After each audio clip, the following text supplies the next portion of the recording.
ဆာရာဟာအင်ပါယာကြီးတစ်ခုရဲ့အမွေခံသမီးဖြစ်ပါတယ်ဒါပေမဲ့သူ့မိဘတွေကွာရှင်းပြီးတဲ့နောက်မှာတော့ဆာရာရဲ့အကိုဖြစ်သူကအမွေကိစ္စတွေမှာအဓိကပြိုင်ဘက်ဖြစ်လာခဲ့ပါတယ်အဲ့ဒီအချိန်မှာဆာရာကသူ့အကိုဟာမင်းသမီးတစ်ယောက်နဲ့ဖောက်ပြန်နေတယ်လို့တန်တရားဝင်နေပါတယ်အဲ့ဒီကိစ္စကိုစုံစမ်းနေတော့မှပဲထူးဆန်းတဲ့လူငယ်လေးတစ်ယောက်ရောက်လာခဲ့ပါတယ်ဆာရာကအဲ့ဒီလူငယ်လေးရဲ့အကူအညီကိုညှင်းဆန်ခဲ့ပေမဲ့လူငယ်လေးကဆာရာမငင်းနိုင်တဲ့စကားလုံးတွေနဲ့ပြောဆိုခဲ့ပါတယ်တနာစရာကောင်းတဲ့ဆာရာဟာအဲ့ဒီလူငယ်လေးနဲ့အတူအိယာခင်းတွေအတူတူခောက်ပေးခဲ့ရပါတယ်အဲ့ဒီလိုနဲ့သူတို့နှစ်ယောက်ကြားမှာတန်ရောစင်တွေစဖြစ်လာပြီးဆာရာဟာစုံစမ်းစစ်ဆေးရေးကိစ္စတွေကိုတော့အာရုံမစိုက်နိုင်တော့ပါဘူးအဲ့ဒီလူငယ်လေးရဲ့နာမည်ကတော့ယွန်းဟောင်ဖြစ်ပါတယ်တကယ်တော့အဲ့ဒီမင်းသမီးကဆာရာကိုဟန်တာဖို့အတွက်ထောင်ချောက်ဆင်ခဲ့တာပါတနေ့မှာတော့ဆာရာဟာကပေးဆိုင်တစ်ခုကိုရောက်သွားခဲ့ပါတယ်အဲ့ဒီဆိုင်ထဲကမိန်းကလေးတွေအကုန်လုံးကလူငယ်လေးတစ်ယောက်ကိုဝိုင်းကြည့်နေကြပါတယ်အဲ့ဒီလူကတခြားသူမဟုတ်ပဲကော်ဖီဖြော်တဲ့အလုပ်လုပ်နေတဲ့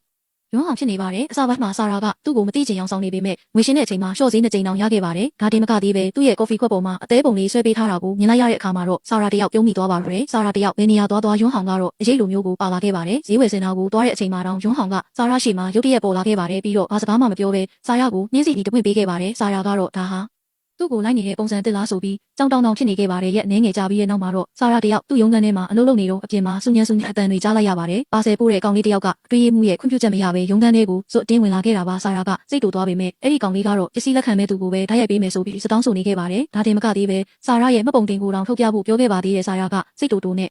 မှတ်ပုံတင်ကိုစပွဲပေါ်ရိုက်ချလိုက်တဲ့အချိန်မှာတော့ထူးဆန်းတာတစ်ခုဖြစ်သွားပါတယ်အဲ့ဒီပါဆယ်ပို့တဲ့အကောင်လေးဟာတခြားသူမဟုတ်ပဲယွန်းဟောင်ဖြစ်နေတာပါအခုတော့ဆာရာဟာယွန်းဟောင်ကတခုခုကိုကြံစီနေတာပဲလို့တကယ်ကိုတန်တရားဝင်သွားခဲ့ပါတယ်တကယ်တော့ယွန်းဟောင်ကလူထင်လွဲခံရတာပါသူ့ရဲ့အိမ်မက်ကတနေ့မှာဖုန်းတော်ကြီးတယောက်ဖြစ်ဖို့ပါအဲ့ဒီအိမ်မက်ကိုအကောင့်ထဲပို့ဖို့အတွက်သူဟာအလုပ်ပေါင်းစုံကိုစူးစမ်းပြီးလုပ်နေခဲ့တာဖြစ်ပါတယ်ဒါပေမဲ့ဆာရာနဲ့ယွန်းဟောင်တို့ရဲ့ဇလန်းကဒီမှာတွေမပြီးသေးပ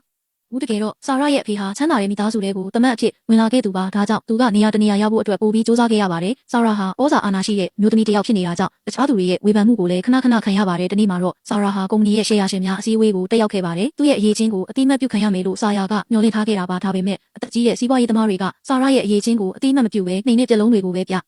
ြဟောနေခဲ့ကြပါတယ်ဆာရာဟာဒီကိစ္စကြောင့်တကယ်ကိုစော်ကားခံလိုက်ရတယ်လို့ခံစားခဲ့ရပါတယ်ဒါပေမဲ့သူကအဲ့ဒီရှယ်ယာရှင်တွေကိုပြန်ပြီးတော့မပြောနိုင်ခဲ့ပါဘူးဆာရာဟာဒေါသထွက်နဲ့ကားစီးနေရင်သူ့ရဲ့စိတ်လှုပ်ရှားမှုတွေကိုဖြေဖြောင်းနေခဲ့ပါတယ်အဲ့ဒီအချိန်မှာပဲယွန်းဟောင်ကအနားကိုရောက်လာခဲ့ပါတယ်ယွန်းဟောင်ကကားစီးခါကိုသူပေးမယ်လို့ပြောခဲ့ပါတယ်ဒါပေမဲ့အပြန်အလှန်အနေနဲ့ဆာရာစီကနေကော်ဖီတစ်ခွက်ပဲတောင်းခဲ့ပါတယ်ဆာရာကလည်းယွန်းဟောင်ကိုကော်ဖီဝယ်တိုက်ဖို့သဘောတူလိုက်ပါတော့တယ်ကော်ဖီဆိုင်ကိုရောက်တဲ့အခါမှာတော့ဆာရာကသူ့အတွက်စတိတ်အမဲသားဟင်းကိုမှာလိုက်ပေမဲ့ယွန်းဟောင်ကတော့ဘာမှမစားပဲဘေးကနေပဲကြည့်နေခဲ့ပါတယ်ဆာရာဟာသူ့ရဲ့စိတ်မကောင်းဖြစ်နေတဲ့ခံစားချက်တွေကိုထုတ်မပြောပေမဲ့ယွန်းဟောင်ကိုမေးခွန်းတစ်ခုတော့မေးလိုက်ပါတယ်ဘယ်သွားပါလို့ခဏခဏစုံနေရတာလဲဆိုပြီးဆာရာကတန်တရားဝင်နေတာပါဒီလိုတိုက်ဆိုင်မှုတွေကဘသူကြည့်ထူးဆန်းနေတာအမှန်ပါပဲတကယ်တော့ယွန်းဟောင်ရဲ့တကယ်အိမ်မက်ကလော်ကီစည်းစိမ်တွေကိုစွန့်ခွာပြီးဘုံတော်ကြီးတယောက်ဖြစ်ချင်တာပါဒါကိုသူ့အမေကလုံးဝသဘောမတူတဲ့အတွက်အိမ်မှာအက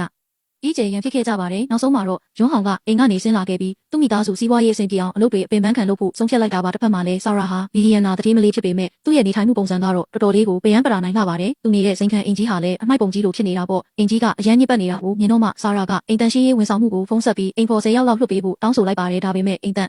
်ရှင်းရေးသမားရောက်လာတဲ့အခါမှာတော့ဆာရာတယောက်အံ့ဩသွားရပါတယ်ကုမ္ပဏီကလူ10ယောက်အစားတန်တန်မာမာနဲ့လူငယ်တယောက်တည်းကိုပဲလွှတ်လိုက်လို့ပါအဲ့ဒီလူကတော့တခြားသူမဟုတ်ပဲယွန်းဟောင်ဖြစ်နေပြန်ပါတယ်ယွန်းဟောင်ကလည်းဒီအိမ်ကဆာရာအိမ်မန်အစကတည်းကမသိခဲ့ပါဘူးအိမ်ထဲကအခြေအနေကိုမြင်လိုက်ရတော့မှဘာလို့တမာတဲ့သူကမှအကူအညီတောင်းရတာလဲဆိုတာယွန်းဟောင်နားလည်သွားပါတယ်ယွန်းဟောင်ကအလုပ်လုပ်တာတော်တော်လေးစနစ်ကျပြီးတက်ရရှိတာကြောင့်ဆာရာကသဘောကျနေခဲ့ပါတယ်အားလုံးတန်ရှင်းရေးလုပ်ပြီးလို့ပြန်ခါနီးမှာတော့အိမ်ကမျက်နှာချက်ကထိတ်ထားတဲ့မီးဆိုင်ကြီးပြက်နေတာကိုယွန်းဟောင်ကမြင်သွားပါတယ်သူကကူညီခြင်းနဲ့စိတ်နဲ့ပြင်ပေးဖို့စူးစမ်းလိုက်တာမှအမှားယွင်းဖြစ်သွားပြီးအဲ့ဒီမီးဆိုင်ကြီးတစ်ခုလုံးကျန်းပြစ်ပေါ်ပြုတ်ကျပြီးကွဲကြေသွားပါတော့တဲ့ယွန်းဟောင်တယောက်လန့်သွားပြီးဒီလောက်တန်ဖိုးကြီးရဲ့မီးဆိုင်ကဘယ်လောက်တောင်ပေးရမလဲဆိုပြီးစိတ်ပူသွားပါတယ်ဆာရာအိမ်ကိုပြန်ရောက်လာတဲ့အချိန်မှာတော့အဘကြီးကတကယ်ကိုကျင်းနေဆိုတာထပ်ပြီးတက်တေပြလိုက်ပြန်ပါပြီးယွန်းဟောင်ခွဲလိုက်တ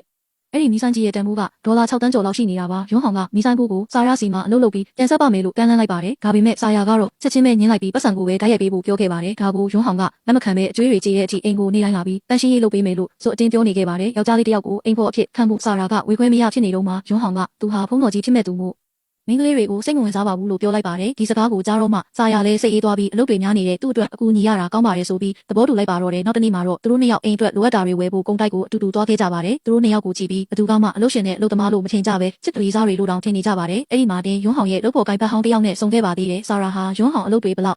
တောင်ဆောင်လုပ်ခဲ့တယ်ဆိုတာကိုသတိထားမိလာပါတယ်။နေနေရာသွားယွန်းဟောင်ကိုတည်ရသူတွေရှိနေတာကြောင့်အေးဆေးဆေးနေတတ်တဲ့ဆာရာတောင်ယွန်းဟောင်အကြောင်းကိုတကယ်စိတ်ဝင်စားလာခဲ့ပါတယ်။အဲ့ဒီနေ့မှာပဲကုမ္ပဏီမှာအရေးကြီးတဲ့အစည်းအဝေးတစ်ခုရှိနေခဲ့ပါတယ်။ရှယ်ယာရှင်ကြီးတွေကတော့ထုံးစံအတိုင်းမိန်းကလေးတွေဟာလှနေဖို့ပဲလိုတယ်။ဥဆောင်မှုအပိုင်းမှာမတော်ဘူးဆိုပြီးရှေးရိုးဆွဲစကားတွေကိုပြောနေကြပါတယ်။ဆာရာကဒေါသကိုထိန်းထားပေမဲ့သူကမိန်းကလေးဖြစ်နေလို့ဆိုပြီးတောက်စရာတောင်တီးခင်းခွင့်မပေးတဲ့အခါမှာတော့ တော်တော်လေးစိတ်နာသွားပြီးအစည်းအဝေးတွေကထွက်လာခဲ့ပါတော့တယ်ဒီရှယ်ယာရှင်တွေမိနေတာတခုကစာရမှာရှိယူဆိုတဲ့အကိုတယောက်ရှိနေတာပါပဲသူတို့မောင်နှမနှစ်ယောက်ကအမြဲတမ်းတစ်ချက်ရန်ဖြစ်နေကြပေမဲ့စာရကိုတပားသူကစော်ကားလာတဲ့အခါမှာတော့ရှိယူကချက်ချင်းပဲတုံ့ပြန်တတ်ပါတယ်နောက်တစ်နေ့မှာတော့ရှိယူကအဲ့ဒီရှယ်ယာရှင်တွေကိုကုမ္ပဏီမှာဆက်ပြီးအလုပ်လုပ်ချင်သေးရင်စာရကိုလေးလေးစားစားဆက်ဆံဖို့တိုက်ရိုက်သတိပေးလိုက်ပါတော့တယ်ရှိယူဟာကုမ္ပဏီမှာရှိတဲ့ရှယ်ယာရှင်တွေကိုစာရအပေါ်လေးစားမှုဤပိုးနဲ့မလိုက်နိုင်ရင်တော့ကုမ္ပဏီကနေထွက်သွားရမယ်ဆိုပြီးပြက်ပြက်သားသားသတိပေးလိုက်ပါတယ်။ဒါတင်မကသေးပါဘူး။ညဘက်မှာကျင်းပတဲ့ရှယ်ယာရှင်တွေရဲ့စီးဝေးပွဲကိုပါရှိယူကလိုက်သွားခဲ့ပါတယ်။ဆာရာဟာမိန်းကလေးဖြစ်လို့ဆိုပြီးတောက်စရာတွေလိုက်ချခိုင်းတာမျိုးဒါမှမဟုတ်မလေးမစားလုပ်တာမျိုးထပ်ကြားရရင်တော့ဘသူ့ကိုမှအားတာမှမဟုတ်ဘူးလို့သူ့ရဲ့ပုံစံအတိုင်းခက်မိုက်မိုက်ပဲသတိပေးခဲ့ပါတယ်။